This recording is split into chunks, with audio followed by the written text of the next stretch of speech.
একটা MBBS doctor চিকিৎসা করতেছে, যে ব্যারাম ধরা পড়ছে পরীক্ষা নিরীক্ষার মাধ্যমে এক ট্যাবলেট লাগলে ব্যারাম ভালো হয়ে যাবে, কিন্তু 4-5টা কোম্পানির ওষুধের রিপ্রেজেন্টেটিভ আছে 5,000 10,000 টাকার ঔষধ ওই ডাক্তার করে দিয়ে যাচ্ছে, স্যার এটা আপনাকে ফ্রি দিলাম, আপনি বেছে বেছে খাবেন আর এই কোম্পানির ওষুধ লিখবেন। কথা বলেন, ডাক্তার জানে যে ব্যারাম এক ট্যাবলেট দিলে ভালো হয়ে যাবে, ওইটা ফ্রি পাওয়ার জন্য ওই কোম্পানির মাল বাজারজাত করছে। 10টা ওষুধ লেগেছে, ওগুলো যে ওষুধ ঘুমের আটা খেলে তা উপকার হবে, ওই ওষুধ দিয়ে তা হবে না।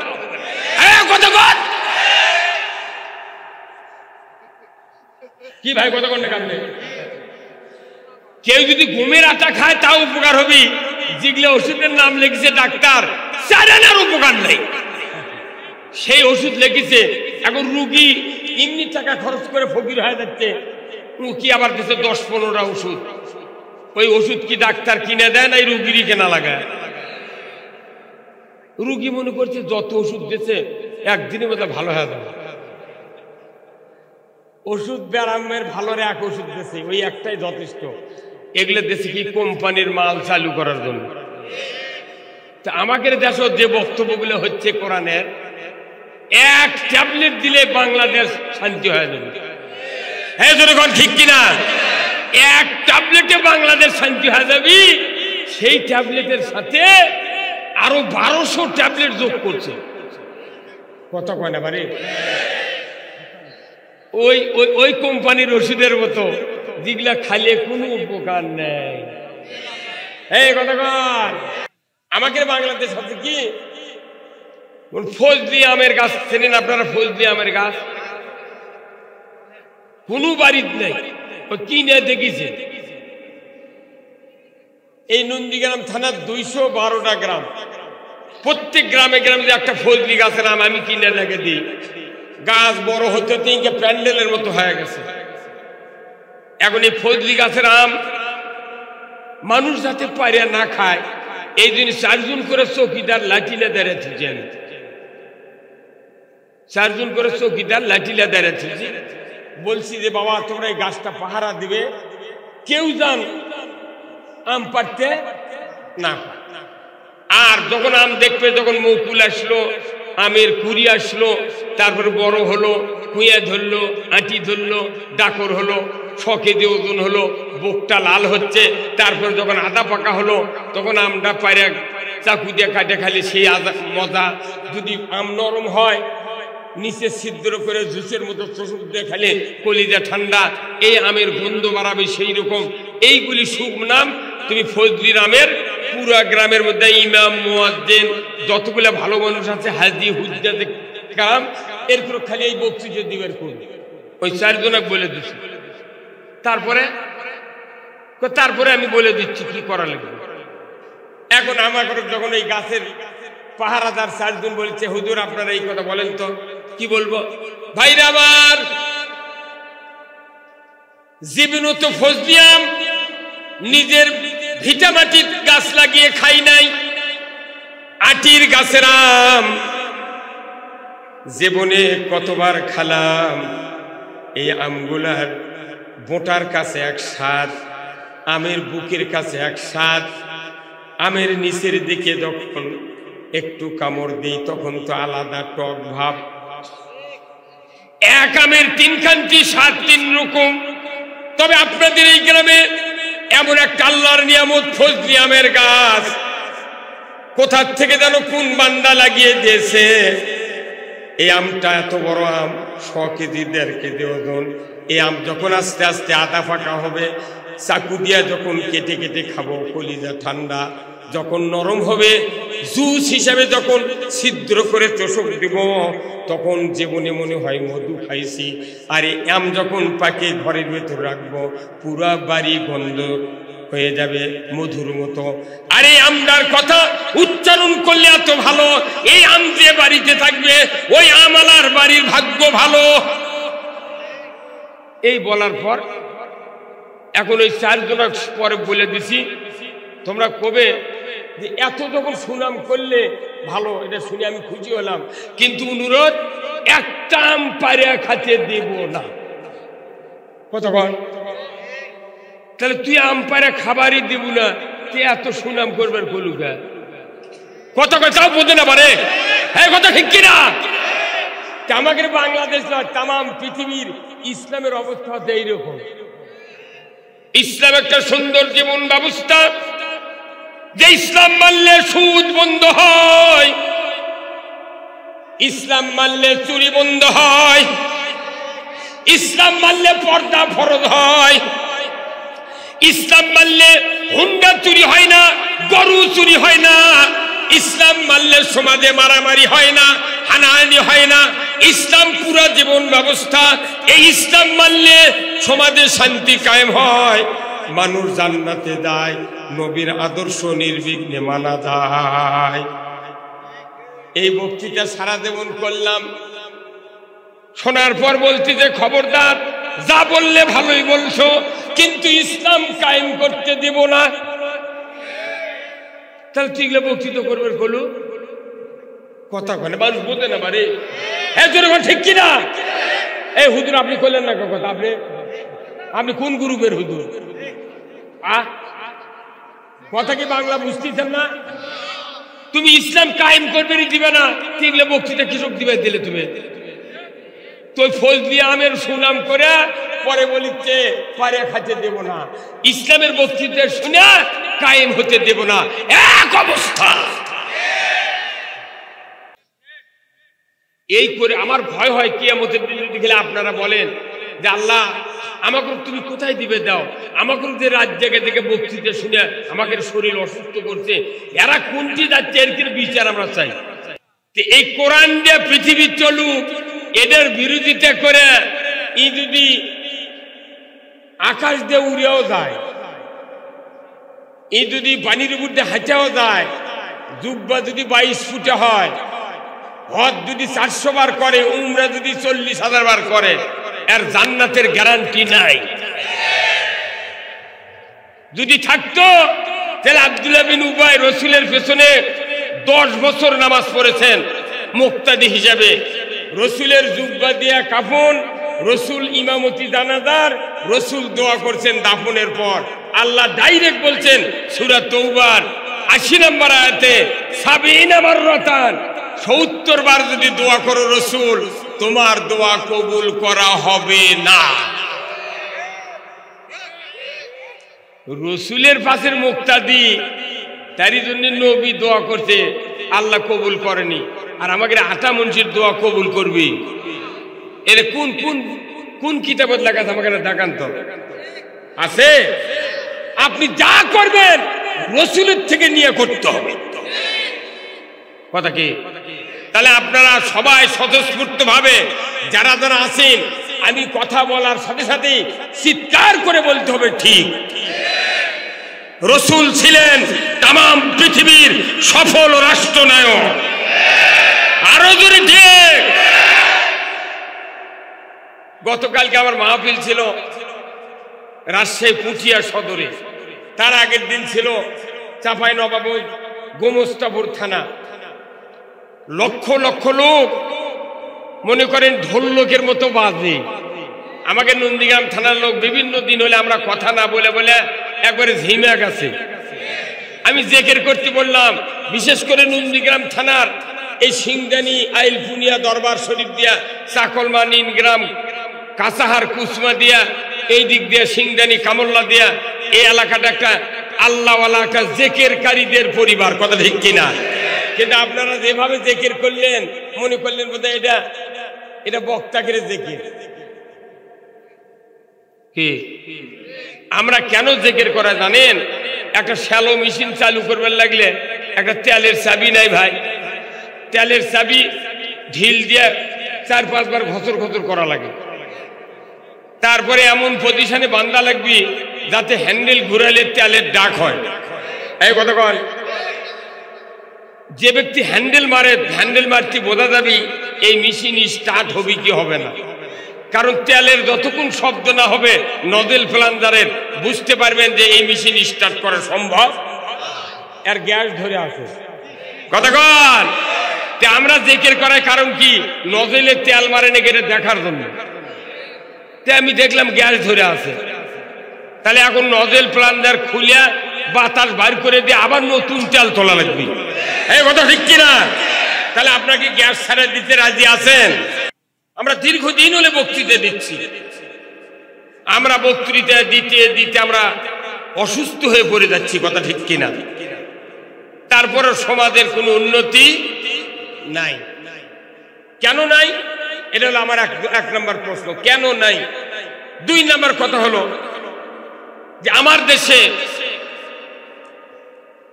প্রায় 90,000 মতো মাদ্রাসা আছে। 90,000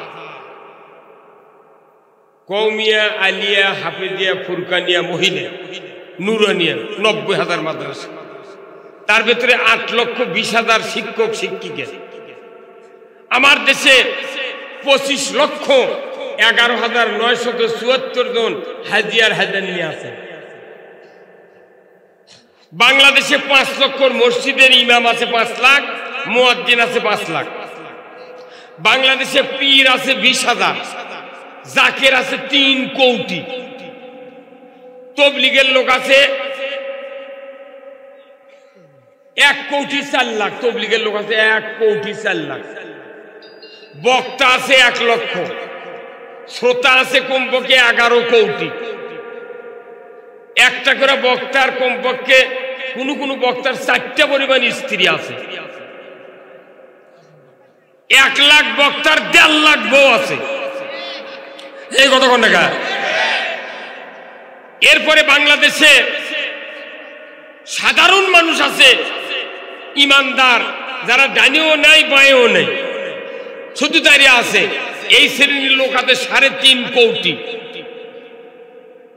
এরপরে এই বাংলাদেশে প্রতি বছর বক্তব্য হয় 5 কোটি, মাহফিল হয় 5 কোটি। একটা করে মাহফিলে যদি একজন লোক ভালো হতাম, তাহলে গতবারে 5 কোটি ভালো হচ্ছে। কতক্ষণ? তাহলে এইবার আবার 5 কোটি, তাহলে কত হলো?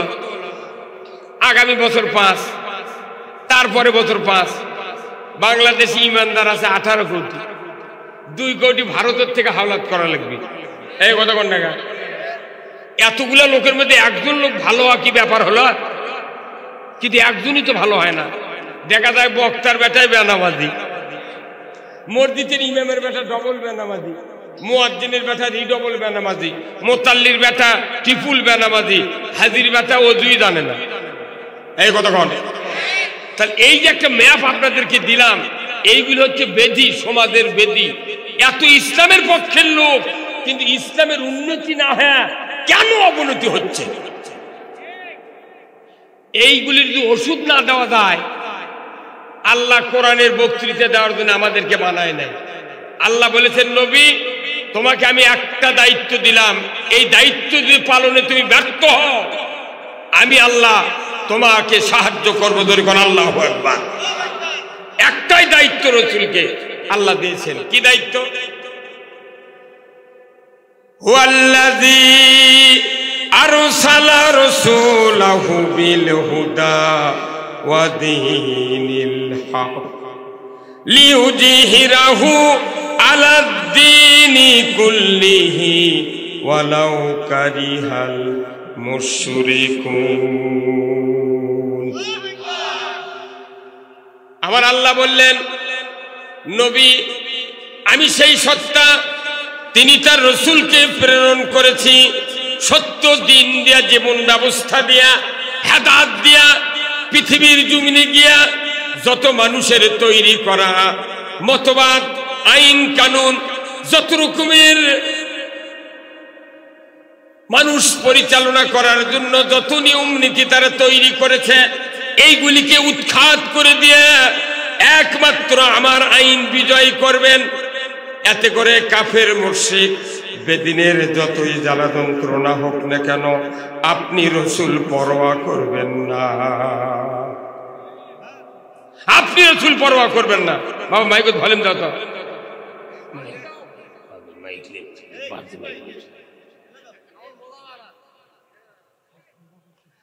ভাইরা আমার, রসুলকে একটাই দায়িত্ব দেওয়া হয়েছে, ধরে কোন আল্লাহু আকবার। এই দায়িত্ব নবী দিয়েছেন। তাহলে রসুল বললেন, ও পৃথিবীর মানুষ, আমি বিদায় হতে তোমাদেরকে বলে গেলাম, দুইটা জিনিস রেখে দিলাম। একটা হলো কিতাবুল্লাহ ও সুন্নাতে রসুল, আল্লাহর কিতাব আর রসুলের আদর্শ, ধরে কোন আল্লাহু আকবার। এই দুটা জিনিস কে রেখে গেছেন? রসুল। এই দুটা জিনিস রেখে গেছে। এই দুই জিনিসের 4 আনার দাম বাংলাদেশে নাই। হ্যাঁ, কথা কোন টাকা? এই দুই জিনিসের মাদ্রাসা আছে, কিন্তু দুই জিনিসের কোন কার্যক্রম। আজ থেকে 1500 বছর আগে আল্লাহ রসুল যখন 17 বছর বয়স, তখন উনি হিলফুল ফুজুল নামে একটা সংগঠন তৈরি করলেন, যেটা দিয়ে বিধবার উপকার হবে, সমাজের শান্তি কায়েম হবে, মানুষে মানুষে হানাহানি, মারামারি, রাহাজানি এইগুলি বন্ধ হবে। এটা বন্ধর জন্য আল্লাহর নবী কয়েকজন যুবকদেরকে নিয়ে এই হিলফুল ফুজুল গঠন করলেন, জোরে কোন মারহাবা। 17 বছর থেকে উনি চেষ্টা করতে করতে করতে করতে উনি চলে যাচ্ছেন ঠিক 23-24 বছর বয়স চলে যাচ্ছে, কিন্তু কোনো সুরাহা নাই। 25 বছর যখন বয়স, তখন মক্কাতে খুব দুর্ভিক্ষ দেখা দেয়। খাদ্যর অভাব, অর্থের অভাব, মানুষের কর্মসংস্থান নাই। ঠিক ওই সময় মুহাম্মদ তখন নবী হন নাই। ওনার চাচা আবু তালেব বলতেছেন যে, মুহাম্মদ, অভাব রে, আমার যে সম্পদ আছে আবু জাফর, তো ওনার চাচা আবু তালেব, ওনার চাচা, এখন হযরত আলী এক ছেলে ওনার চাচার, এই বাড়ির যে মানুষগুলো আছে ভাত পাই না, তুমি এইভাবে ঘুরে ঘুরে কি করবে? তোমাকে না কর্মত লাগে দিই। বলে, কি দিবেন চাচা? দেন। তখন ঘুরে ঘুরে যায় হযরত খাদিজার বাড়িতে কি লাগলেন? কুরাইশ বংশের মতো এত বড় দামি বংশ মক্কাতে ছিল না, ধরে কোন আল্লাহু আকবার। আচ্ছা, এই দেশের ধনী মানুষ যখন গরিব হয়ে যায়, মানুষের বাড়িতে ছায়া চিন্তা খাওয়া ক্যাঙ্কা লজ্জা হয়। কথা কয় এমনি হাওলাত বাওলাত চাচি তো চোখ ঢেকে আছে, তারপরে এত বড় সেরা বংশ, সেই বংশ নবী পাঠাবে আল্লাহ, তার নাম হলো মুহাম্মদ। 24.5 বছরের মানুষ, যুবক, তাক চাকরি ছুটছে খাদিজার বাড়ির, একজন পরিত্যক্তা স্বামী একটা, আর একটা মারা গেছে। 2 স্বামী পর একজন রাখেল গিরি করতেছে খাদিজার বাড়ির মুহাম্মদ সাল্লাল্লাহু আলাইহি ওয়াসাল্লাম। তাহলে বলেন তো, আমরা হলে লজ্জায় চোখ মেলাতে পারবো না, কথা ঠিক কিনা? হাই সর্বনাশ, এত বংশমর্যাদা আমি কেমন করে রাখালি করি? চোখ আমাদের ঢেকে আসতো। কিন্তু রসুল কে বলা হলো, মুহাম্মদ, তাহলে তোমাকে রেখে দিই। দেন, আপনি যা বলবেন তাই। চাকরি লাগলো, কয়েকদিন চলে গেল, খাদিজা অত গুরুত্ব দেয়নি। হঠাৎ করে একদিন সকালবেলা নাস্তার পর মুহাম্মদ সাল্লাল্লাহু আলাইহি ওয়াসাল্লাম যাচ্ছেন, ওই উট লিয়া ছাগল নিয়ে চলে যাচ্ছে, দুম্বা নিয়ে।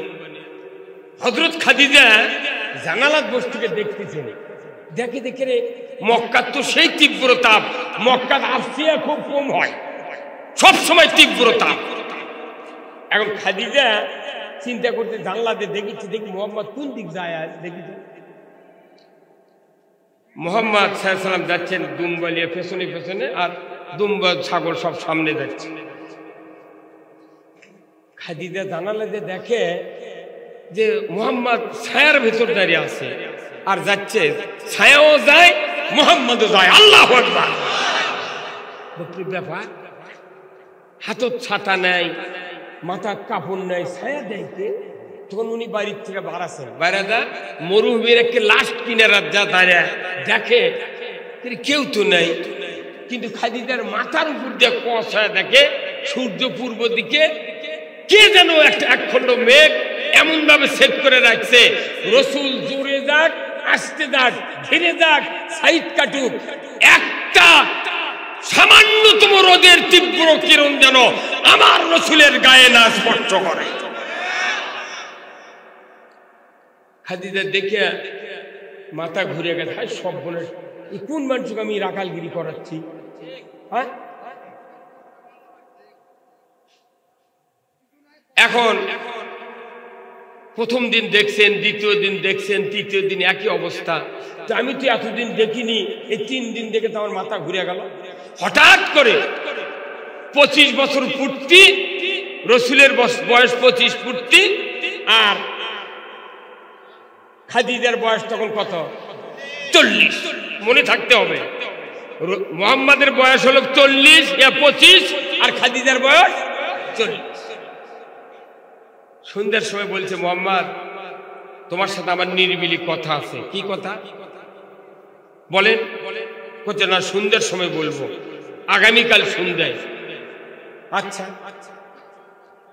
আমার ভাইরা,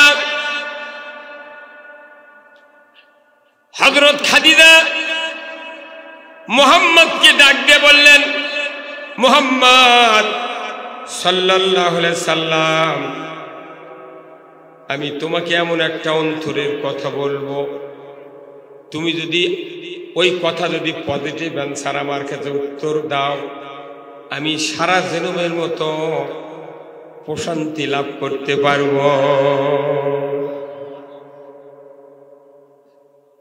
মুহাম্মদ সাল্লাল্লাহু আলাইহি ওয়াসাল্লাম বললেন, মুনিব আপনি আমার কি এত বড় দেখলেন যার কারণে আমার কাছে আপনি এত আশা রাখেন?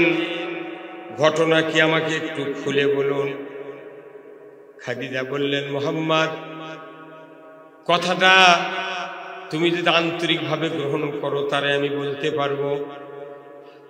মুহাম্মদ সাল্লাল্লাহু আলাইহি ওয়াসাল্লাম বললেন, মুনিব আমি আপনার বাড়ির রাখাল, আপনি নির্ভয়ে আমাকে কথাটা বলেন, আমার যদি শক্তি থাকে আমি আপনাকে গ্রহণ করব কথাটা, আর যদি শক্তি না থাকে আমি সাথে সাথে উত্তর দিয়ে দেব। খাদিজা বললেন, মুহাম্মদ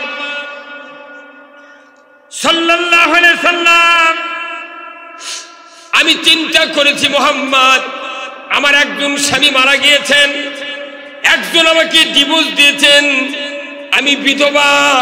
এই মক্কাতে 7 জন ধনী মানুষের ভিতরে আমি খাদিজা 3 নাম্বার ধনী মানুষ। আমি তোমাকে রাখালি চাকরি দিয়েছি, নিয়েছি। আমি তোমাকে একটি কথা বলবো, তোমাকে শুনতে হবে যদি শক্তি থাকে। বলে, আবার তো বলতে বলছি, বলেন না কথাটা কি? এইভাবে বলতে বলতে শেষ পর্যন্ত খাদিজা রাদিয়াল্লাহু তাআলা আনহা বললেন, ও মুহাম্মদ আমি তোমাকে চির সাথী হিসেবে, স্বামী হিসেবে গ্রহণ করতে চাই। আমার ভাইরা, 25 বছরের যুবকের আদর্শ দেখেন, তখনও নবুয়ত পান নাই। 25 বছরের যুবকের কি আদর্শ! এই আদর্শ যদি বাংলাদেশের যুবকেরা যদি আমরা গ্রহণ করতাম, কিয়ামতের দিন 25 বছরের এই চরিত্র নিয়ে আল্লাহর জান্নাতে ঢুকতে পারতাম। মুহাম্মদ সাল্লাল্লাহু আলাইহি ওয়াসাল্লাম বললেন, মুনিব আপনি যে প্রস্তাব দিয়েছেন, এখন আমার কথা আপনি শোনেন। আমি যখন মায়ের পেটের ভেতরে 6 মাস, তখন আমার বাবা দুনিয়া থেকে বিদায় হয়েছেন। আমার মা যখন আমাকে ভূমিষ্ঠ করেছেন, বয়স যখন আমার 6 বছর, আবওয়া নামক জায়গায় বাবার কবর জিয়ারত করতে গিয়া আমি আমার মাকে হারিয়েছি। 7 বছর বয়সে আমার দাদাকে আমি হারিয়েছি। ও মুনিব খাদিজা, আমার দুনিয়াতে বাবা নাই, মা নাই, দাদাও নাই, কেউ নাই। আমার একজন মাত্র অভিভাবক, তার নাম হলো আবু তালেব। ও মুনিব, আপনার কাছে আমি দরখাস্ত দিচ্ছি, আমার ওই অভিভাবক চাচা যদি আমাকে সম্মতি না দেয়, একটি কথাও আমি মুহাম্মদ আপনার কাছে বলতে পারবো না। একটা কথাও বলতে পারবো না। 25 বছরের যুবক, বাংলাদেশের 16 বছরের যুবক যদি একটা ধনী বিদ্যা মানুষ যদি গেলে কয় যে তোমাকে আমি বিয়ে করবো, তখনই কবি এখনই টোকলাবান চলে যাবো ঢাকা। এই কতক্ষণ ঢাকা 16 বছরের যুবক আগলে দৌড়ে যাবি। ও যুবক ভাইরা, আদর্শ কারে বলে? আমার বাপ নাই, মা নাই, দাদা নাই, কেউ নাই, অভিভাবক আছে আবু তালেব। ওনাকে আগে আপনি বলেন, উনি যদি সম্মতি দেয় আমি সেটা গ্রহণ করব, নচেত পারিব না। ও যুবক ভাইরা, কি আপনাকে বুদ্ধি দিল? 25 বছর পর্যন্ত আপনাকে মানুষ করলো, বাপ মা বড় ভাই মানুষ করলো, আর আপনি বিয়ে করবেন বলে বাপ বিয়ে দেয়নি দেখে ভাগিয়ে চলে গেছে। ঢাকার থেকে গার্মেন্টসের চাকরি করতে করতে গাই বাসুলিয়া বাড়ি যাচ্ছি। হ্যাঁ কতক্ষণ?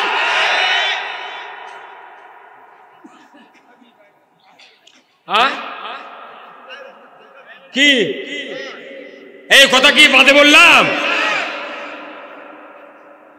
নবীর আদর্শ না, নবী হওয়ার আগের 25 বছরের আদর্শ যদি বাংলাদেশ না তাম পৃথিবীর যুবকদের জীবনে থাকতো, এই যুবকগুলি আরশের নিচে জায়গা পাত। ভাইরা আমার, আবু তালেবকে বলা হলো, আবু তালেব বললেন আমি ভাতিজার সাথে কথা বলে দেখি। ভাতিজা বললেন চাচা আপনি যা বলবেন তাই শুনবো। আল্লাহু আকবার! আনুগত্য কারে বলে? আর বাপে বলেছে বাবুটি বিয়া দেব না, তুই বিয়া না দিলি কি আমি গলার ধরে মর্ম? কি কথা রে, কি আবার কি ইমানদার? আল্লাহ বলছেন ওয়াকাদা রাব্বুকা আল্লা তা'বুদু ইল্লা ইয়্যাহু ওয়া বিল ওয়ালিদাইনি ইহসানা। যে আমার ইবাদতের পর আল্লাহ নিজে বলছেন আমার ইবাদতের পর তোমরা পিতামাতার খেদমত করো, ইহসান করো, তাদের আনুগত্য করো। পিতামাতা রাজি, আমি আল্লাহ রাজি, আমিও অরাজি। এই কথা কি খেল কোরআন থোয়ার জন্য না মানার জন্য? কবে মানবেন? তোর গোনা দিন ফুরাইয়া যাবে, তোর গোনা দিন ফুরাইয়া যাবে, যৌবনে লাগবে ভাটি। ওই দেখা যায় ডাকিতেছে তোমায় কবরের মাটি। ওই দেখা যায় ডাকিতেছে তোমায় কবরের মাটি। সন্ধ্যার আগে ডুইবা যাই বেলা,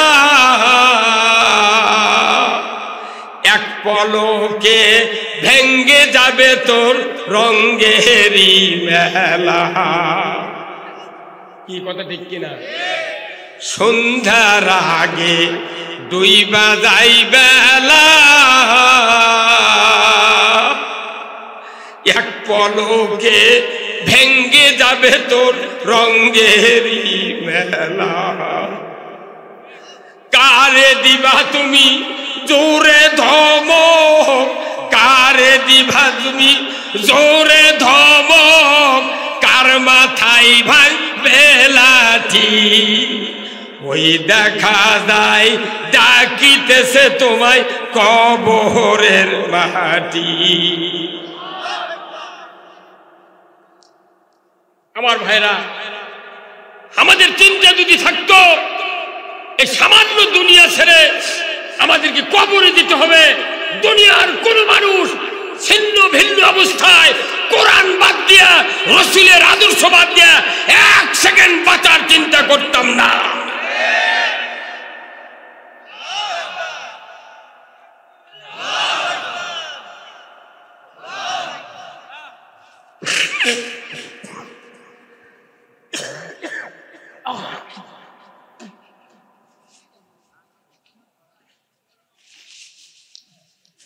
ভাইরা আমার, 25 বছরের আদর্শ শোনা মাত্রই যদি আপনার চোখের কোনায় যদি পানি এসে যায়, এদেশের যত মা বোনেরা আছে, নবী হন নাই মুহাম্মদ সাল্লাল্লাহু আলাইহি সাল্লাম, নবীর বয়স যখন 37 বছর, মা খাদিজার বয়স তখন হলো 52 বছর। 52 বছরের একজন বৃদ্ধা মহিলা বিবাহের পর 25 থেকে শুরু করে আল্লাহর নবীর একই মিশন চলছে। এই সমাজ কিভাবে পরিবর্তন হবে? যেভাবে চলছে এইভাবে চললে কেউ জান্নাতে যাবে না, সমাজে শান্তি কায়েম হবে না। এই সমাজ পরিবর্তনের জন্য অবশ্যই একটা ব্যবস্থা দরকার। এই চিন্তা করতে করতে উনি যখন আর পারছেন না, উনি চিন্তা করলেন আর লোকালয়ে নয়, আমি এখন চলে যাব জমিন থেকে 2500 ফিট উঁচু জাবালে নূর, ওই গারে হীরার ভেতরে আমি এখন সেজদায় পড়ে আল্লাহকে ডাকবো। ওই যে ধ্যান করছেন, ওই ধ্যান এখন আমাকে পীর সাহেব যারা আল্লাহর সালেক বান্দা, তারা মনে করছে যে ওই ওই ওই রসুল যেরকম ধ্যান করতে ওই হারে হীরা গুহার মধ্যে আমরা ওই ধ্যান করবো। রসুলের ধ্যান, রসুলের ধ্যান আর আমার দেশের কাহিনীর ধ্যান আকাশ পাতাল গম্মারা। কি রসুল গারে হীরায় ধ্যান করছেন, লোকালে আর থাকবো না, দেখি আমার ব্যবস্থা আল্লাহ করে কিনা। উনি 37 বছর বয়সে ঢুকলেন। আল্লাহর নবীর জীবনীতে আমরা পেয়েছি 52-53 বছরের নারী হযরত খাদিজা রাদিয়াল্লাহু তাআলা আনহা, স্বামী থাকে 2500 ফিট উঁচুতে। একজন যুবক মানুষ গাড়ি হীরায় উঠতে কমপক্ষে 5-12 রেস্ট নিতে হবে। যদি সাহস থাকে উঠতে পারবে, যদি সাহস না থাকে ব্যাক করে নেমে আসতে হবে। হাজি করে ট্রেনিং দেওয়ার লিয়ে দেয় আল্লাহ। উনি এলিয়াসে করছে 6 বার সুমা দিচ্ছে, করছে 6 বার সুমা দিচ্ছে। আর কি করছো? দোয়া কুন্ডা বাদ থইনি, লাব্বাইক আল্লাহুম্মা লা শারীকা লাকা লাব্বাইক ইন্নাল হামদা ওয়ান নি'মাতা লাকাল মুলক লা শারীকা লাক। আল্লাহর ইজ্জতের কসম, হাজী সাহেবের মুআল্লিমগুলি যদি এই তালবিয়ার যদি সঠিক অর্থ হাজীদেরকে বুঝায় দিত, একটা মুআল্লিম বাংলাদেশের কোনো হাজী পাত না। কিন্তু ওইগুলি কথা বুঝায় না, ওরা খালি কইতে তুই খালি এগুলো মুখস্থি কর, আর গেলি তুই জান্নাতে। কথা কর। এখানে বলা হচ্ছে হাজী ক্যাম্পের থেকে যে আল্লাহুম্মা লাব্বাইক, আল্লাহ আমি হাজির, লা শারীকা লাক, আপনার কোনো শরীক নাই। তখন আল্লাহ কয় জিবরাইল এর মাথা ঠিক নাই রে, 60 বছর বাংলাদেশের ভাত পানি সব খালো, একদিনই খোলো না লা শারীকা লাক। ইয়াদ হযরত যাবার লেগে কিছু কাটে করছে লা শারীকা লাক, আমার তো শরীক নেই, তোর আরো আগে কয়া লাগলো উনি তীর হাজির হবার সে তুই করতু গা। তখন ওই বান্দা তো মনে করছি তুই আল্লাহ তো খেপে গেছে খেলা। তখন আবার করছি ইন্নাল হামদা, নিশ্চয় সমস্ত প্রশংসা তোমার। আচ্ছা তারপর ভালো আর কি কবু কর। তখন করছি ইন্নাল হামদা ওয়ান নিয়ামাতা লাকাল মুলক, সবচেয়ে বড় নিয়ামত তোমার রাজত্ব। যখন সুবহানাল্লাহ হজ করবে দাস তাম হাজি গুনে এই কথা বলেছে। আইয়ুব ভাই কমপক্ষে 2-3 বার গেছেন নাকি? বেশি। সব বাড়ি দেখা করছে ওয়ান নিয়ামাতা লাকাল মুলক, সমস্ত নিয়ামতের মধ্যে সবচেয়ে বড় নিয়ামত হলো আল্লাহ তোমার রাজত্ব।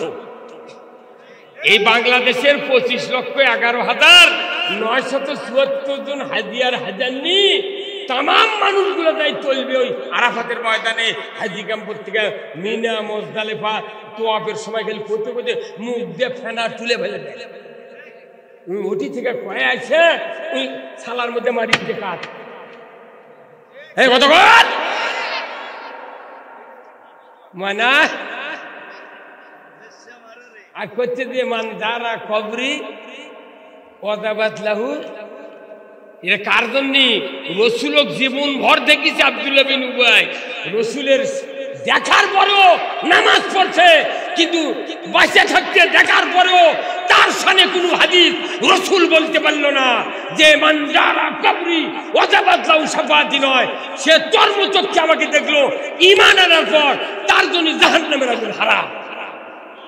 কিন্তু ঈমান আনিছে, রাসূলের নেতৃত্ব মেনে নেয় নাই, কোরআন বিজয়ের পক্ষে ছিল না, যার কারণে নবীর পাশে নামাজ পড়েও আব্দুল্লাহ বিন উবাই জান্নাতে যেতে পারবে না।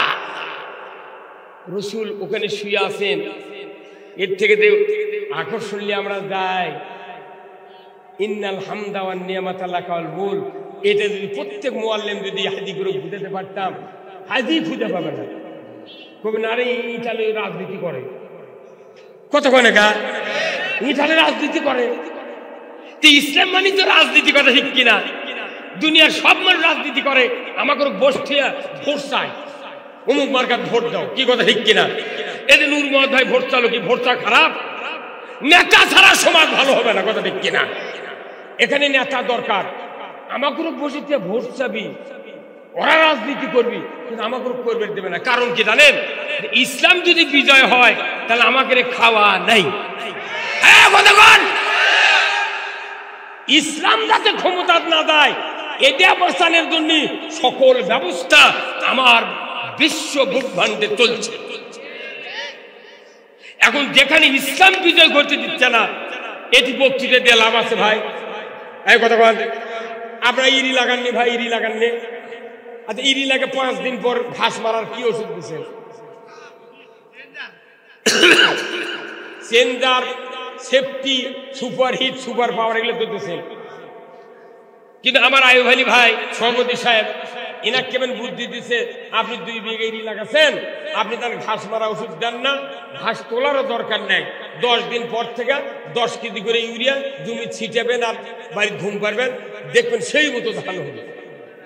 আর ঘাসের মধ্যে 15 দিন পর পর 10 কেজি করে ইউরিয়া দিয়ে 3 মাস পর ধান কাটবার জন্য যদি নতুন কাশি দেওয়া যায়, ধান পাবি কি পাবে? হ্যাঁ, আমাকে দেখো চুরি জানা সুদ অন্যায় দুর্নীতি সব চলিচ্ছে, বছর অন্তর বক্তা ডাকে নিয়ে যা আমাকে ইউরিয়া দিলি। কত বল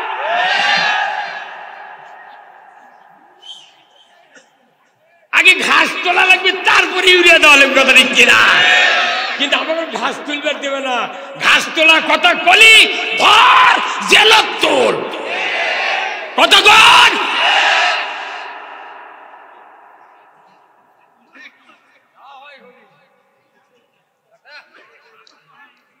ভাইরা আমার, বেজার হচ্ছেন আপনারা? হ্যাঁ, প্যান্ডেল দিয়ে ভরে গেল, আমার শুনি বসুনি। এ নুরমান ভাই এদিক জায়গা দেন, মানে খার পারে দেন, এটি তাছাড়া মানুষ নাই তো, জায়গা নাই, আর জায়গা নেই।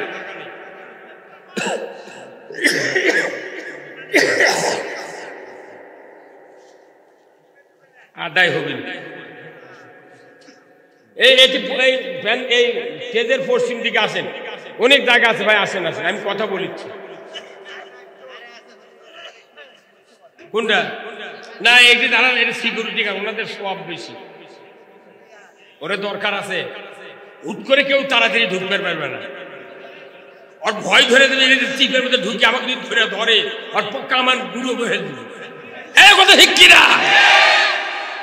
আল্লাহ রসুলের সাহাবীরা যখন যুদ্ধের ময়দানে ফিরে যাচ্ছে, একদল নামাজ পড়ছে, একদল পেছনে পাহারা দিবে, সগলি সেজদার যায়নি। আর ওই মসজিদের জায়গা নাই, সামনে ইমামের জায়গা ওঠেছে। এখন আমরা মেহরাব বানাচ্ছি, তিনি মেহরাবের অর্থ কি জানেন? হার্ব শব্দের অর্থ হলো অস্ত্র, আর মেহরাব মানে অস্ত্রাগার। ওটি তরবারি তীর ধনুক নবী সাহাবারা থুইয়া নামাজ পড়ছে, যারা যারা নামাজ পড়ছে তাদের তরবারি তীর ধনু ওই জায়গা থচ্ছে, আর পেছনে একদল তোরা পাহারা দে, কেউ যেন আক্রমণ করবেন না পারে। এখন সেগুলিতে তুই মিম্বর থুচ্ছ, তোর বাটাম দিবি না ফাটাই কি করছিস?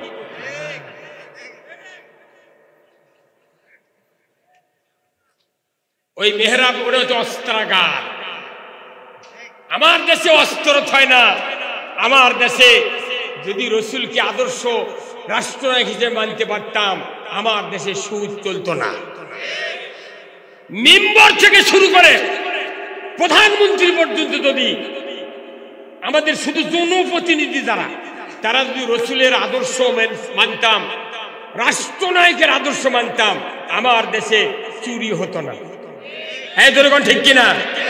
আমার দেশে জানা চলতো না, আমার দেশে কোনো ঘুষ চলতো না, আমার দেশে সুদ চলতো না, আমার দেশে মসজিদগুলিতে জুতা চুরি হতো না। 52 বছর হচ্ছে দেশ স্বাধীন হয়, এই দেশে lakh lakh police, army, BDR, কত কি রাস্তাঘাটে, কতক্ষণ টাকা, অথচ জুতো লিয়ে দা আগে জুতো ঢুকার লাগে। মসজিদের মধ্যে তখন মুসল্লি নামাজ পড়ে যায়, দুই জুতো এইভাবে ধরে আগে জুতো যায় চোখের পার হয়, তারপরে মুসল্লি যায়। কতক্ষণ টাকা জুতো চুরি হতে 5 মিনিট লাগবে, কতক্ষণ? একটা ওয়ার্ডের মেম্বার যদি যা বলে, চেয়ারম্যান সাহেব আমার ওয়ার্ডে হুন্ডা চুরি হচ্ছে, গরু চুরি হচ্ছে, এই যে এমপির গাঁওরে দলগোছা গাঁও হচ্ছে গরু চুরি করতে চাইবে, কচুর সাথে গলার দড়িতে মরা ভালো। কি খবর চান? কি খবর চান আপনি? যদি ওয়ার্ডের মেম্বার বলতো আমার এখান থেকে গরু, হুন্ডা, মসজিদে জুতো চুরি হচ্ছে, চেয়ারম্যান সাহেব এর ব্যবস্থা কি? চেয়ারম্যান যা এমপি বলা রাখবি, এমপি যা আইনমন্ত্রী বলা রাখবি, আইনমন্ত্রী বলবে যে বয়তুল মোকাররমের ইমামক ডাকো, ডাকলো, ডাকার হুজুর এই চুরি বন্ধের কোনো ট্যাবলেট আছে? তখন ইমাম সাহেব বলতো হ্যাঁ ট্যাবলেট আছে। কি ট্যাবলেট?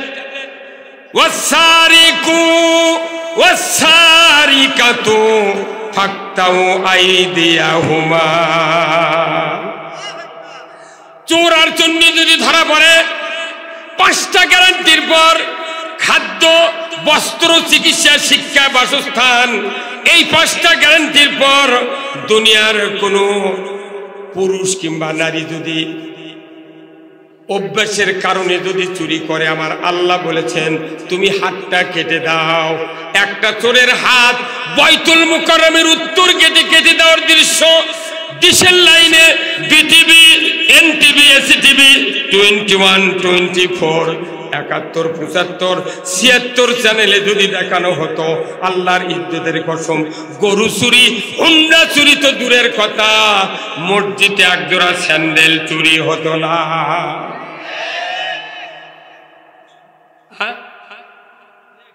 থানার ওসি সাহেব যদি খালি বলতো যে চোর যদি ধরা পড়ে ওকে পিটিয়ে ওর হিটু কাটে দাও, খালি এক বক্তৃতা খালি গোটা দুনিয়া থানার 5খানি বক্তৃতা দিলে চোর কবি ভিক্ষে করে ক্ষমতা কারো দুয়ার উদ্যামন। কিন্তু চোর চুরি করে গরু শুদ্ধ ধরছে, ও পিটলে যারা পিটলো তারাই দোষী। কথা বল, কি দাস, কি দাস? আল্লাহ বলেছেন চোরের হাত কেটে দাও। একটা চোরের হাত কাটলে বাংলাদেশে আর দ্বিতীয় চোর মাথা তারা দিত না। আমি এই চোর ইসলাম চোখ দিয়ে দেখতে হবে, ইসলাম চোখ দিয়ে দেখার জিনিস, ইসলাম বক্তৃতার জিনিস নয়, ইসলাম অনুধাবন করার জিনিস নয়। ইসলাম চোখ দিয়ে দেখবে, মানুষ দলে দলে ইসলামের ভেতর প্রবেশ করতে থাকবে, কিন্তু ইসলাম দেখতে দিচ্ছে না। কে ভাই দেখতে দিচ্ছে? ইসলাম দেখার জিনিস, জানা করলে সঙ্গে সার কারাইন। বিবাহিত পুরুষ, বিবাহিত নারী যদি জানা করে, আমার আল্লাহ বলছেন তোমরা এই পুরুষের কোমর পর্যন্ত মাটির ভেতর গাড়ে দাও। পুরুষের কি পর্যন্ত? আর মহিলার সিনা পর্যন্ত গাড়ে দিয়া আদলা পিকে দিয়ে কিংবা পঞ্চগড়ের পাথর দিয়া ওর হাড্ডি কুটি মাটির সাথে মিশা দিয়া তুমি ডিশের লাইনে দেখাও। একটা বিচার করে যদি দেখান হতো ডিশের লাইনে, বুড়া বুড়ি, ছোড়া ছুরি, যুবক যুবতী, শিক্ষক ম্যাডাম, ছাত্র ছাত্রী, চেয়ারম্যান ভাইস চেয়ারম্যান, কতক্ষণ এরা মনে কে বলকে বলে দেশ স্বাধীন হতে মনে হয়। একটা লোক জানা করা তো দূরের কথা, জীবনে মিস কল দিতাম না। এই জিনিসটা করলে দেশ পানি হয়ে যাবি। আমাকে করছে হুজুর জুম্মাত, হুজুর এনা জানা হচ্ছে সমাজে, এনা জানার কথা কবে। তখন আমরা জানার শাস্তির কথা কই, দেখা যায় মসজিদের মধ্যে কিছু কিছু যুবক, কিছু কিছু মানুষ চোখ মুজে নিচ মুখ থেকে আসবে। তখন আমার সন্দেহ হয় এই ব্যাটার এই কাম। আমরা যখন বলি জানা করবেন না, তখন ওরা মনে মনে কি কয়, সুযোগ পালে হুজুরের বাড়িও ছাড়ব না। বহু মৌলবীর মিটিং বার করে নিয়ে গেছে, তাই না? এই তাই না? এই জানা কতদিন বন্ধ হবে? আমরা মলে গে দেশ প্রধানমন্ত্রী শেখ হাসিনা আপনি চালান, আমার আপত্তি নাই। আপনি 500 বছর দেশ চালান, আপনি খালি, আমি বলি আমার দেশে যতগুলো রাজনৈতিক দল আছে, কারু 18 দফা, কারু 6 দফা, কারু 19 দফা, কথা ঠিক কিনা? আপনাকে দফা মোট থাক, খালি আল্লাহর দফা 4। আল্লাহ বলছেন নামাজ কায়েম করো, যাকাত চালু করো, ন্যায় চালু করো, অন্যায় বন্ধ করো। তাহলে 19-এর সাথে 4 যোগ দিলে কত হয়? 19-এর সাথে 4 যোগ দেন 23 হলো। 6-এর সাথে 4 যোগ দিলে কত হলো? আর 18-এর সাথে 4 যোগ দিলে, তোমাকে মুঠি থাক, খালি আল্লাহর ডানার লেও। আমরা তো করছি না, মোট বাদ দে, এবার করছি।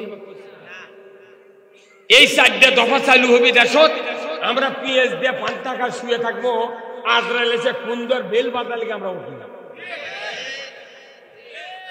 আমরা ক্ষমতার যাব না, আমরা যাব কোথায়? আমরা চাই আমরা আল্লাহর আইন মানতে, মানে ঠিক কিনা? আপনারাই ক্ষমতা থাকেন, কোনো টেনশন নাই। কিন্তু ভয় কি, যে ইসলামের কথা মানুষকে বলবে। ইসলামের কথা যে কোরআনে আছে, এই কথা যদি না বলি, আগুনের পেছি দিয়ে আমাদের জিহ্বা কিয়ামতের দিন জায়গা গাছ দিয়ে সিলভারের পাল্লার কান্দা কাটে। কথা কনা রে ভাই, গাছ দিয়ে সিলভারের ঠাটারিয়ালা কান্দা কাটে দেখেছেন? খেলিংকে করে এক দেয় কস কস করে কাটে পারে। আমি তোমার জন্য আমি আমার জীবে কাজে লিখছি না কতক্ষণ। কিন্তু টুডে অর টুমরো, আজকের মাহফিলে দেখেন বোধহয় 100 জনও দাড়ি পাকা লোক নেই আমার সামনে। যুব সমাজের এত আকৃষ্ট সারা বাংলাদেশে, কখন যে বিস্ফোরণ হয়ে এই দেশটা ইসলাম দায়া কবুল করবে আল্লাহ অচিরেই আসবে সেদিন। সেদিন বেশি দূরে নয়।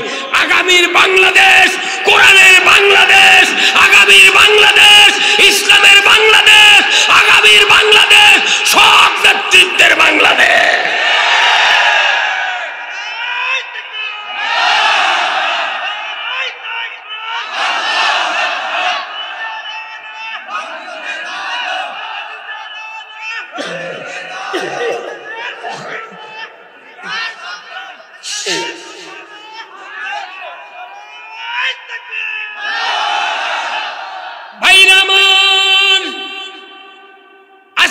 দেশের যত নারী সমাজ, আমার মা বোনেরা মাহফিলে এসেছেন, আমি আপনাদেরকে বলবো, যুবক ভাই থেকে বললাম, 25 বছরের মুহাম্মদ সাল্লাল্লাহু আলাইহি ওয়াসাল্লামের যুবক বয়সের আদর্শ যদি বাংলার যুবকেরা মানতে পারতেন, এই দেশটা জান্নাতে পরিণত হয়ে যেত। আর এই 37 বছরের নবী গারে হীরায় ধ্যানমগ্ন করছেন। আল্লাহর নবীর স্ত্রী তিনি হলেন 40 বছরের নারী। বয়স বাড়তে বাড়তে চলে গেছে 53 বছর বয়স। এই হতে হতে তারপরে 57 বছর বয়স। 57 থেকে আর 3 বছর বাকি, এইবার 60 বছরে উপনীত হয়ে যাচ্ছে। আর আমার ভাইয়েরা, আল্লাহর নবী 37 থেকে 40 গেলেন। 37 থেকে আল্লাহর নবী গারে হীরায় ধ্যানমগ্ন আছেন। এই মানুষটাকে 3.5 বছর গারে হীরার গুহার ভেতরে ভাত পানি আর খোরমা নিজের হাতে তিনি বয়ে বয়ে রসুলকে খাওয়াচ্ছেন, তখনও নবী হন না। ও দুনিয়ার বাংলাদেশের মায়েরা, একজন বিধবা মানুষ 40 বছরের নারী, স্বামী নবুয়ত পেয়েছেন 40 বছরে। আর তাহলে তার বয়সটা তো আর বসে নাই, নবীর বয়স বাড়লো 15 বছর, তাহলে 15 বছর খাদিজার বয়সও বাড়লো, কথা ঠিক কিনা? এই 57 থেকে 3.5 বছর পর্যন্ত রসুলকে গাড়ে হীরায় ভাত বয়া খেলেলেন। যে পাহাড়ে যুবক মানুষ উঠতে পারে না, ওই পাহাড়ে একজন মহিলা, স্বামীর কত আনুগত্যশীল মহিলা। এই আদর্শ যদি আজকে বাংলার নারীরা, আমাদের স্ত্রীরা যদি মানতে পারত, আমার বিশ্বাস বাংলাদেশের স্বামীরা স্ত্রীদেরকে নিজের কোলে উঠায়া রাস্তায় রাস্তায় ঘোরাত। কিন্তু তাই করে? হ্যাঁ, যদি কয় ঠান্ডারে না পানি গরম করে দাও, কয় গ্যাসের চুলা আছে, বালতির পানি আছে, গরম করে উজু করে জুম্মার যায় কথা কর। আবার যদি কয় লুঙ্গি দাও, কয় আরত আছে, বলে গামছা দাও, কয় র্যাকেটত আছে, করে গিঞ্জি কোথায়, কয় বিছনাত আছে, তখন কয় লাঠি কুঞ্জি, কয় উঠিচ্ছি। মানে এগুলো দিয়ে ভেস্ট, কোনো দুর্নীতিবাদক ভেস্ট দেওয়া হবে না। রসুলের আদর্শ মানতে দুর্নীতি হচ্ছে বাংলাদেশে। এই কথা কোন দেখা? আমার দেশে কিছু কিছু বক্তা আছে, যে সমস্ত কথা আমি ফেসবুক মাঝে মধ্যে ঘাঁটি, তো আমার দেশে একটা বক্তা আছে, ওই চাঁপাইনবাবগঞ্জ গোমস্তাপুর থানাতে, আমি সেদিন বলে যাচ্ছি, এত বড় সাহস আপনার! একজন মানুষ প্রস্রাব করে ঢিলা করবে, রসুল বলছেন ঢিলা করা মুস্তাহাব, কথা ঠিক কিনা? মুস্তাহাব। একটা মানুষ প্রস্রাব করে সে টিস্যু নিতে পারে, মাটি ব্যবহার করতেই পারে। তোমার এই কথাটা কোয়া লিখবি কেন? যেটা ঢিলে লাগার দরকার নাই, খালি পেশাব করে পানি দিয়ে ধুয়ে উঠলি হয়। এই সাহস কি রে? তাহলে তোর অন্য কোনো বক্তৃতার বেনত নাই, তোর এই পেশাব করে ঢিলের বক্তৃতা করা লাগিচ্ছে? মানে মুই মনে করছে বোধহয় দুনিয়া মদিনা হয়ে গেছে। এগুলো বক্তা বাটাম ফাটাবি কব্বরের মধ্যে। দেখা লাগবে কিয়ামতের ময়দানে, সব ওপেন ফিল্ডে দেখা যাবে, কথা ঠিক কিনা? সব ওপেন হয়ে যাবে। কার কি অন্তরের ভিতর গাদ্দারি? এই আমার প্রিন্সিপাল সাহেব বললেন যে দেহের ভিতরে এক টুকরো গোশত আছে, এটা যদি পবিত্র হয় সব পবিত্র। এটা কোনো অরিজিনাল কথা, কিন্তু এই টুকরা মানে কি, এটা কি 200 গ্রামের একটা গোস্তর ঝুলেন আছে, বসির কালাত করে ঢুকে দেওয়া আছে। এই গোস্ত মানে কি জানেন? পুরো দেহ তো গোস্ত, এই পুরো দেহের মধ্যে যে একটা গোস্তর পুরো একটা দল, আমরা একটা বডি, এই গোস্তর মধ্যে এমন একটা লাগার থেকে মানুষের চিন্তার উৎপন্ন হয়। এই চিন্তার জায়গা যদি ভালো থাকে তাহলে পুরো দেহ ভালো, চিন্তার জায়গা যদি খারাপ থাকে পুরো দেহ খারাপ। কথা কোন দেখা? তাহলে আমি তো 40 বছর দেখে করছি, কলবের 2 আঙ্গুল নিচে কলবের মোকাম কি, তাহলে ই আবার সুদে করে চাকালেছে গা, কথা কয় না গা? ও ওর বউ পর্দা থাকে না গা, কথা কয়? পীর বাড়িতে গেল, বউকে কি তাই ঘরের মধ্যে তুললো, পীর চলে গেল, হাঁস মুরগির ফাঁকা লাগে ছেড়ে দিল, দৌড়িয়ে কথা কয়। ফুরফুরা আবু বকর সিদ্দিক রহমতুল্লাহ আলাইহির জীবনী আমি 7 বার পড়েছি। এই আলপুরা দরবারের মোজাম্মেল হক নাই ভাই, ওয়াইসকারীর ছেলে, এই মাদ্রাসাতে চাকরি করেছিল। এখন আছে, উনি আসেন নাকি? এখানে আছেন? ওনাকে পাঠিয়ে দেন, বক্তৃতা করি তোর, ওরা বুঝেছে। ও মোজাম্মেল হক পাঠিয়ে দেন তো। ওনার বাপ আমার খুব খুব ভক্ত ছিলেন। ওনার বাবা আমার বলছিলেন যে বাবা তোমার বক্তৃতা আমার কলজা ঠান্ডা হয়ে যায়, এত বাস্তবমুখী কথা তুমি বলো। আমি না হুজুর দোয়া করবেন। ফুরফুরা আবু বকর সিদ্দিক রহমতুল্লাহ আলাইহির জীবনী 7 বার আমি পড়েছি। উনি 57টা ওসিয়তনামা বর্ণনা করেছেন। আল্লাহু আকবার! কতটা ওসিয়তনামা? 57টা ওসিয়তনামা। ওনার ওসিয়তনামার ভেতরে 1 নম্বর ওসিয়তনামা হলো ফুটবল খেলা দেখা যাবে না। কয়জন গেছিলেন টিকিট করে দেখতে? হ্যাঁ, ওনার জিজ্ঞাসা করে হুজুর কেন দেখা হবে না? বলে যে ওখানে ফরজ তরকের খেলা। 2 নাম্বার আল্লাহ এবং রসুলকে ভুলে রাখে। 3 নাম্বার নামাজের ওয়াক্ত চিহ্নিত হয় না, এই জন্য ওটা হারাম। কথা বলেন। সেদিনকে আবার খুব চিন্তা হলো যে তাহলে ঘোড়ার দৌড় খেলা, রসুল বলছেন ঘোড় দৌড় প্রতিযোগিতা হালাল, কিন্তু যখন ওই তাসলিমেক দিয়ে ঘোড়ার দৌড় দিচ্ছে, অনেক দিনের আমার একটা আশা, আল্লাহ তুই ঘোড়ার দৌড় নবী বলে চলবি, তে মিয়া মানুষ কে ঘোড় সওর হবি? এই ভালো খেলাটা হারাম করে দিয়েছে তাসলিমাত দিয়ে। সেদিনকে দেখতে দেখতে দেখি ফেসবুকে উনি এমন ভাবে আসার খাসে উনি আর জীবনে ঘোরাফেরা করতে পারবে না। তখন আমি 6 বার করছি আলহামদুলিল্লাহ।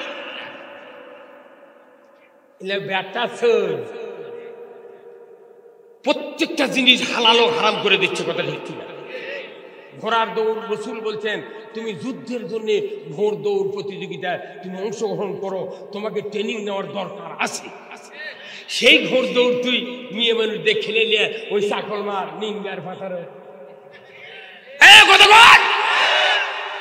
বাতাম ফাটাবি তোমার ঘোড়া খেলা। তুমি শোভা চাচার হুশ পাও না, তুমি ঘোড়ার খেলা খুব পারো। ওদের ঢুকা থেকে ঘোড়ার খেলা নবী কত দেখা চলবি, কিন্তু মেয়ে মানুষ কে মানে মনে করবেন না এগুলা মোট আমি জানি, খবর কই না, কিন্তু কই না যে তোরা যা পারিস কর, বিচার করবি আল্লাহ, বাটাম ফাটাবি আল্লাহ, আমার কোন টেনশন নেই। কে জানি রে মুক্তিযোদ্ধার এত কাম হবে, খালি হাত দিয়ে যদি খালি লেগে থলো হনি, আমার বুড়ি বয়েরও চাকরি হলো না। হ্যাঁ কথা কর, যারকে জন্ম দ্বারা হয়নি স্বাধীনের সময়, তারকে গরমে নান্দিগাঁও বাস করা যায় না। আমরা কি ভারতের থেকে এসেছি? এদেশে জন্মস্থান, আমাদেরকে কোরআনের কথা বলতে দিতে হবে। তোমরা দেশ চালাবে আমার আপত্তি নাই, কে দেশ চালাবে চালাও, কোরআনের পক্ষে কথা বলে তোমাদেরকে মুক্তির জন্য আমরা ব্যবস্থাপত্র দিতে রাজি আছি। আজকে কতদিন হচ্ছে মামলা খেয়ে খেয়ে আমাকে হাড্ডির মধ্যে শুকে যাচ্ছে। আমাকে মামলা দিয়ে দিয়ে শেষ করে পরে আমার কাছে না হয় রে নবী শুনবে,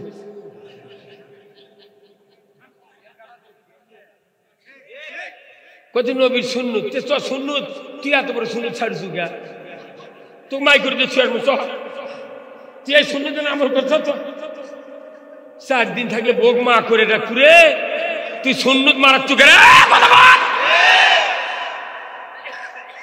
কি অপরাধ, কি অপরাধ করেছি আমরা? জাতি পরিত্রাণের জন্য রাসূল আকরাম সাল্লাল্লাহু আলাইহি ওয়াসাল্লাম গাড়ি হিরাই ধান করছেন। 3.5 বছর মা খাদিজা রাদিয়াল্লাহু তাআলা আনহা ভাত পানি খুরমা বয়া বয়া খেলেছেন। শেষ পর্যন্ত নবী হওয়ার আগেই আল্লাহ রসুলের কাছে যখন ভাত নিয়ে যাচ্ছে, তখন আল্লাহ তাআলা বলছেন, হে জিবরাইল যাও রসুলকে বলে আসো, আমি মোহাম্মদকে নবুয়ত দেব হয়তো 2-4 মধ্যেই, যা বলে আসো যে খাদিজার এই কাজগুলো দেখে আল্লাহ এত খুশি হতে, আল্লাহ খাদিজাকে সালাম দিচ্ছে।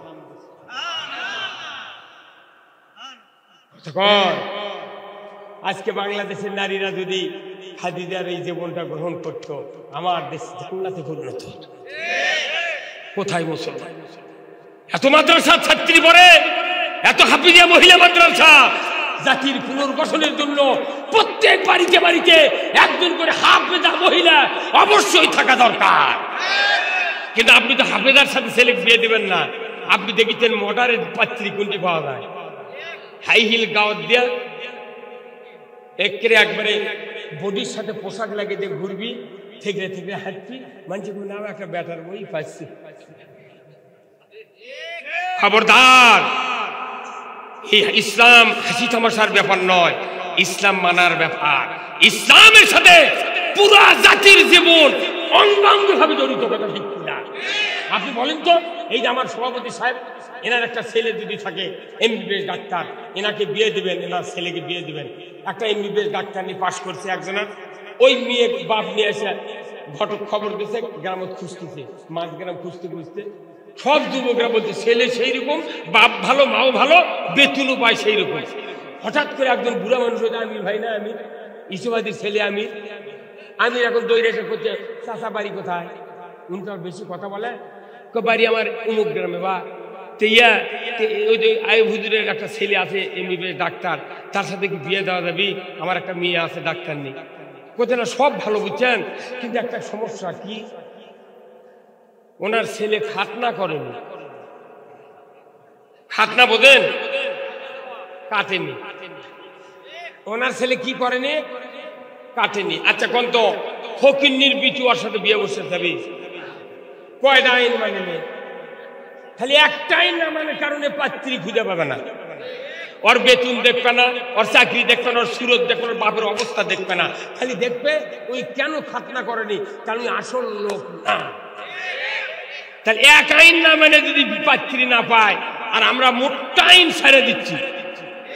এই বাংলাদেশে খালি দুটো আইন চলে, একটা হলো খাতনা আর একটা হলো কম দামের মুন্সিও যদি বিয়ে পড়ায় ওই দোয়ার সময় করতে, আল্লাহ এই মাত্র যে দুলা দুলহিনের বিবাহ সম্পন্ন করলাম, আল্লাহ আলীর সাথে হযরত ফাতেমা রাদিয়াল্লাহু তাআলা আনহার যে মধুর মিল সম্পর্ক, প্রেম প্রীতি ভালোবাসা তৈরি করে দিয়েছিলেন, এই রকম প্রেম প্রীতি ভালোবাসা তৈরি করে দেন এই জসিমউদ্দিন আর জোসনার সাথে।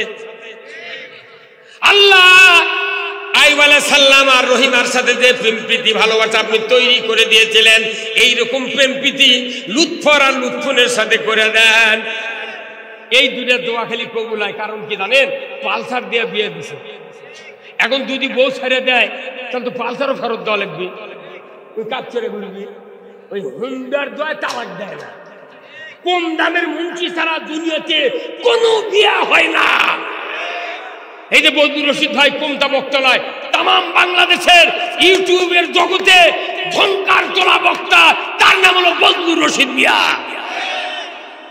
এই মানুষটা জীবনে এই এলাকার কারু বিয়ে পড়াছে? আমি কি কারু বিয়ে পড়াছে? খালি কম দামের 2 পাস 3 পাস দাখিল পাস মুয়াজ্জিনি করে, মুন্সি টুন্সিগিরি করে, খালি কম দামের মুন্সিতে বিয়ে করে দিচ্ছে। সেটাই কবুল হয়ে যাচ্ছে। কারণ কি? ওই হুন্ডার জন্য, ডিসকভার পালসার না অ্যাপাচির জন্য বিয়ে টিকে যাচ্ছে। এই দুটা কাম ছাড়া বাংলাদেশে ইসলামের কোনো কাম নাই নাই নাই।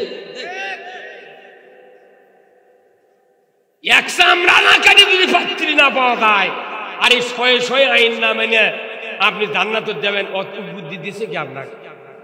কিয়ামতের দিন বেকায়দা হবে। আমার বাংলাদেশের এক মানুষ বাঁচে থাকতে 3 দল করে, আর মরার পরে আরেক দলের ঢোকে। এক মানুষ ইসলামী দল করে একটা, বুঝছে লামসাম করে, আবার পীরের মুড়ি দিচ্ছে। ওই আবার ভোট দেওয়ার সময় আরেক মার্কার ভোট দেয়। তাহলে কয় দল করলো? আর মরার সময় কবরত নামাচ্ছে বিসমিল্লাহ ওয়ালা মিল্লাতে রাসূলিল্লাহ। তাহলে মরার পরে এক দল, বাঁচে থাকতে 3 দল, কয়টা হলো? আর আল্লাহ কিয়ামতের দিন জিবরাইল খুবই সন্তরা, তাহলে এই 4 দল করছে রে, বাঁচে থাকতে 3 দল, মরছে আরেক দল ঢুকেছে। কোন দলের কাটলো মশে তুই কর? জান্নাত দেওয়ার জায়গায় খুঁজে পাবে না। ওই মুফতি, ওই বড় বড় আলিম, যুক্তিবাদী, ওই আল্লামাক দিয়ে জানাজা করে লাভ হবে না। যদি জানাজা করে লাভ হতো, রাসূল নিজে জানাজা করলো, দোয়া করলো। কেন বলা হলো 70 মাররাতান, 70 বার যদি দোয়া করো আমি কবুল করব না? আল্লাহ একবার বলে দিল নেগেটিভ দাও, কোনো দোয়া কবুল করা হবে না, হবে না। আমার একটা স্বপ্ন পূরণ করো ও গো দয়াময়, তোমার পথে চলতে গিয়ে মরণ যেন হয়। আমার একটা স্বপ্ন পূরণ করো ও গো দয়াময়, তোমার পথে চলতে গিয়ে মরণ যেন হয়। নবী এবং সাহাবাদের এই প্রতিজ্ঞা ছিল। আমাদের কি সেই প্রতিজ্ঞা আছে? ইসলাম বিজয়ের কোনো প্রতিজ্ঞা নেই, খালি কাঁচা পড়তে যাতে বেশি হয়। এবার কাঁচা পড়তে কি পেলাম ঠিক দেখছেন? খালি খুঁটালি আছে টাঙ্গের সাথে ছাদের তলে, মরদ কাক পায় দেখছেন? যে গ্রামে যতই কাঁচা পড়তে আসুক, কোন ইমাম মুয়াজ্জিন হাফ কেজি কাঁচা পড়তে দেওয়ার মরদ এখন আমি পাইনি। কথা বল। ইমামের চোখের সামনে দিয়ে জামাদারের হাটত দেয় 7,500 11,000 টাকা মন কাঁচা পড়তে বেঁচেছে, কিন্তু মসজিদের ইমাম 100 গ্রামও কাঁচা পড়তে দেয়নি। ইমাম আর মুয়াজ্জিনের বদদোয়ায় বানের পানি ভাসিয়ে নিয়ে চলে গেছে। 8 দিন পর দেখি খালি খুঁটালি আসছি। কেমন না? আল্লাহ রসুলের হাদিস শোনেন। আল্লাহ রসুল বলছেন আলিম ওলামা এবং শিশু বাচ্চাদের জন্য আর পকালির জন্য আমি আসমান থেকে রহমত নাযিল করি। কিন্তু সেগুলো তো আলিম ওলামা কবে না, কইলে তাহলে ওর কবে তুমি কথা কর কে কথা। আলিম ওলামার কত দাম জানেন? আল ওলামাউ ওয়ারাসাতুল আম্বিয়া, আলিমুন নবীর ওয়ারিস।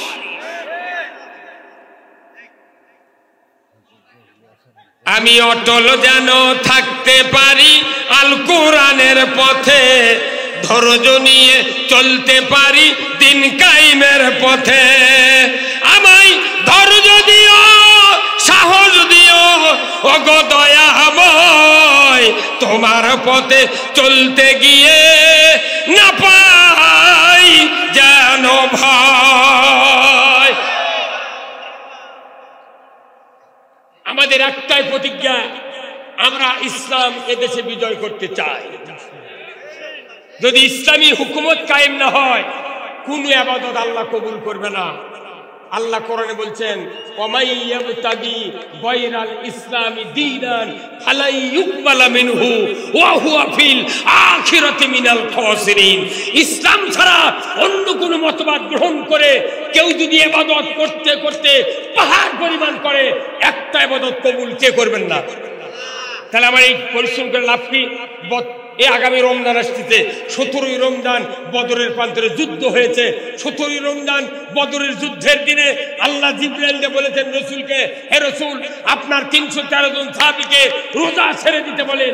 আল্লাহু আকবার। রোজা ছেড়ে দিয়েছে, যুদ্ধ করছে। উহুদের যুদ্ধে হযরত হানজালা রাদিয়াল্লাহু তাআলা আনহু উনি গোসল করেন নাই, ফরজ গোসল, উনি ফজরের নামাজ পড়েন নাই। যুদ্ধের ময়দানে গিয়া তরবারি নিয়ে যুদ্ধ করতে করতে শহীদ হয়ে গিয়েছেন। চতুর্থ আসমানে হাউজে কাউসারের পানি দিয়া গোসল করে ফেরেশতা লাশটা উহুদের ময়দানে নামিয়ে দিয়ে গেছে। ইসলাম বিজয়ের জন্য ফরজ গোসল করেনি। আর আমার দেশে কয় কি, কয় মৌলবীর দাঁত পীরের দাঁতারা এরা নবীদারে থেকে কয় কেরে তুই মশলা চাষ মানে কেরে ওটি ডুব না দিয়া যুদ্ধ করে গেছে। উহুদের ময়দানে ডুব না, ফরজ গোসল না করে যুদ্ধ করছে, ফজরের নামাজ পড়েনি। তাকে নিয়ে যা চতুর্থ আসমানে আল্লাহ ডুব দিয়ে দেওয়ার পর ফেরেশতা দিয়ে আর নবী মক্কা মদিনায় শুয়ে আছে। আমি এটি এনে দাঁড়িয়ে দুই সালাম আলকি দিই, সত্যি অপদে ওইটা পেটা ছিঁড়ি তুই শুয়ে থাকে যে তুই সরে তুই ফুরফুরের আবু বকর সিদ্দিক রাহমাতুল্লাহের ওসিয়তনামার ভেতরে আছে। উনি বলেছেন যে সুন্নাত 3 প্রকার। ওনাকে প্রশ্ন করা হয়েছে, হুজুর এই ভারতবর্ষে মিলাদ কিয়াম নিয়ে বিরাট একটা দ্বন্দ্ব চলতেছে, এর একটা সমাধান দেন। উনি বলেছেন সুন্নাত 3 প্রকার। 1 নম্বর হলো সুন্নতে নববী, সুন্নতে সাহাবী, সুন্নতে উম্মত। এই মিলাদ কিয়াম হলো সুন্নতে উম্মত। উনি বলেছেন আমি তোমাদেরকে সমাধান দিচ্ছি, কেউ যদি দাঁড়িয়ে থেকে নবীর সালাম দেয় অকজোর করে তুমি বসাবে না, কেউ যদি বসে থেকে দেয় অকজোর করে উঠাবে না। তবে আমি আবু বকর দাঁড়িয়ে থেকে দেওয়ার পক্ষে। আর আমার তখন বলেছে এত কে এত ফতোয়া হবে দেখি, এত একা কিছু খারাপ হলে নবী আসছে নাকি? মানে সুদ চলিতে দেশ তার বিরুদ্ধে কথা নেই, ঘুষ চলিতে চুরি চলিতে উল্লেখ হবে না। উনি নবী আর হাত বান্ধালে লেগেছে এই কথা বল।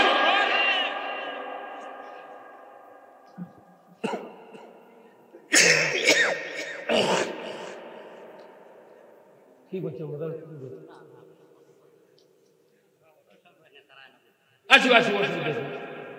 ইমরান ভাই, আনোয়ার ভাই বস, কথা বুঝতে পারছেন? সকল বক্তৃতার মূল পয়েন্ট হলো ইসলামী রাষ্ট্র আমরা দেখতে চাই। কি রাজি আছেন আপনারা? কারা কারা 2 হাত তুলে দেখান। লিল্লাহে তাকবীর। এই যারা হাত তোলেনি তারা কোন গ্রুপ? এই মুরব্বি হাত তুলেন, 2 হাত তোলেন। লিল্লাহে তাকবীর, নারায়ে তাকবীর। ভাই ভালো আছে? শোনেন, আচ্ছা এই যে কুন্দারহাট নন্দীগ্রাম বা জামাদারপুর ওয়েল্ডিং এর দোকান চেনেন? ওয়েল্ডিং এর দোকান নাই? দেখবেন ওই ওয়েল্ডিং এর দোকানের ওয়ালের সাথে আছে কারেন্টের মিটার আছে না? এই মিটার আছে, মিটারের থেকে লাইন একটা নিয়ে এসে এই চার্জার মেশিন আছে না, ঝালাই মেশিন, তার এক কানি দিয়ে ঢুকেছে। ঢুকানোর পরে এই সামনের দিক দিয়ে দুইটা লাইন বার করছে। একটা লাইন টানে নিয়ে দেয় 336 তার দিয়ে, মোটা তারের, ওই তারের হচ্ছে ফেসগুলো খুব মোটা, এত বড় একটা লোয়ার পাতি কিংবা একটা রডের মাথার পেঁয়াজ দিয়ে ওই ফেলে দেখতে, যে জিনিস ঝালাই করবি তারই বোকর ফেলে দেখতে। এই লাইনের নাম কি? আর্থিং। আর একটা লাইন এই মুহূর্ত থেকে বার করে নিয়ে এসে ওই সিমটার সাথে সেট করে থাকে। আর সিমটার মাথা এত বড় কাটি থাকে না, এত বড় ইঙ্গে করে ধরছে, ধরে সুইচ কোনা দিয়ে ওই যে রড পরে আছে ওই গ্রিলের উপরে বোকর কিংবা সাইকেলের রডের উপরে, ওরই উপর গাইকে 2-3টা ধাক্কা মারছে। তখন ওই রড কিংবা পাতি বলতেছে, ভাই তুমি ঝালাই করবে সাইকেল, ঝালাই করবে জানলা, আমাকে সে ঘুরতেও খায় কতক্ষণ। তখন ওই হচ্ছে যে আমি টেস্ট করেছি কারেন্টের লাইন আছে নাকি, সেটা দেখছি না। লিল্লাহে তাকবীর, নারায়ে তাকবীর। প্রধান বক্তার আগমন, প্রধান বক্তার আগমন, নারায়ে তাকবীর, নারায়ে তাকবীর। এখন একটু আমি কতগুলো ছাত্র গ্রামে দিচ্ছি, ওনারা কিছু দিচ্ছে। এখন হচ্ছে কি, তখন করছে যে ভাই টেস্ট করেছি লাইন আসছে নাকি, কথা বলেন। আচ্ছা এই আর্থিং এর লাইন না রাখে এই লাইন যদি কাটে দিয়ে কিয়ামত পর্যন্ত সিমটেলে যদি ঢালাই করবে তাই একটা ফোঁটা দিবে পারবি? এই যখন পারবি, তাহলে যে কোনো জিনিস তৈরি করতে গেলে ঝালাই দেয়া গ্রিলের, তাহলে অবশ্যই আর্থিং এর লাইন করা ফরজ। কতক্ষণ ফরজ কিনা? আমরা এই যে বক্তৃতা দিচ্ছি, আল্লাহ হলেন পাওয়ার হাউস আর কোরআন হলো মিটার। কোরআন কি? মিটার। এই মিটারের থেকে আমরা ডাইরেক্ট লাইন দিয়ে কোরআন হাইজের বক্তৃতা দিই, কিন্তু আমরা বলি সুদ হারাম, চুরি হারাম, জানা হারাম, কিন্তু রাষ্ট্রশক্তি যদি আর্থিং না থাকে এ হবে কিছু? আর্থিং ছাড়া যেরকম ঝালাই হয় না, রাষ্ট্রশক্তি ছাড়া কোন বক্তৃতা পৃথিবীতে কায়েম হয় না। এই কথা ঠিক কিনা? তাহলে রাষ্ট্রশক্তি আগে জরুরি না কারেন্ট আগে জরুরি? আগে রাষ্ট্রশক্তি দরকার, বক্তৃতা পরে আমরা দেব, কথা ঠিক কিনা? এই যে বক্তৃতা দিয়ে যে ভাইয়ের ফেসবুকে দেখেছেন, আমার আব্বা 103 বছর বয়সে মরছে বক্তৃতা দিয়ে দেয়। চাকরমার আহমদ মৌলানা মরছে। আমি ফরিদি সাহেব, আহমদুল্লাহ ফরিদি সাহেব আইলপুরে দরবারে শুয়ে নাই, ওনার সাথেও ভাটরা হাই স্কুল প্রাঙ্গণে বক্তৃতা দিচ্ছি। ভৈরবী সাহেব, সাইফুদ্দিন সিদ্দিকী, মতিউল্লাহ ইব্রাহিম, কাহার সাত্তার, আব্দুল হাই সিদ্দিকী, এগুলা কায়েমুজ্জামান, আবু জাফর সিদ্দিকী, হাজারো বক্তৃতা দেখেছি। তারপর নুরুল আলম আনসারি, নুরুজ্জামান জিয়াদি পাবনার, আপনার ধুলাউরি, জয়নাল আবেদিন, তারপর ইব্রাহিম নগরী, বগুড়ার সব বক্তৃতা শুনেছি। কো এ দেশে এত বক্তা মরে গেল, ইসলাম তো বিজয় হলো না। কারণ ইসলাম বিজয় করতে গেলে নেতার দরকার, নেতার দরকার। ইনকে নেতা বানার লেগে দাওয়াত দেওয়া লাগবে। ওই করলে আলামুল আল্লাহ সাথে দাওয়াত দিয়ে লাভ নাই। ইজহাবিলা ফেরাউনা ইন্নাহু তাগা, হে মুসা তোমাকে শুআয়বের বাড়িতে মুরগির রান খাওয়ার জন্য পাঠানো হয় না, তুমি যাও ফেরাউনের কাছে দাওয়াত দাও, সে সীমা লঙ্ঘন করেছে। লা ইলাহা ইল্লাল্লাহ মুসা কালিমুল্লাহ। কোথায় মুসলমান? আসুন না আমরা সবাই মিলে আল্লাহর কোরআনের পথ ধরি। বক্তৃতা একটাই, বাংলাদেশে সওয়াবের অনেক বক্তৃতা হয়েছে। আমরা কাউকে ক্ষমতার থেকে নামাতে চাই না, আপনারাই ক্ষমতার থাকেন, দেশটা কোরআন দিয়ে চালান। পেঁয়াজ দিয়ে 5 টাকা শুয়ে থাকবো, আজরাইল না আসলে চেতন পাবো না।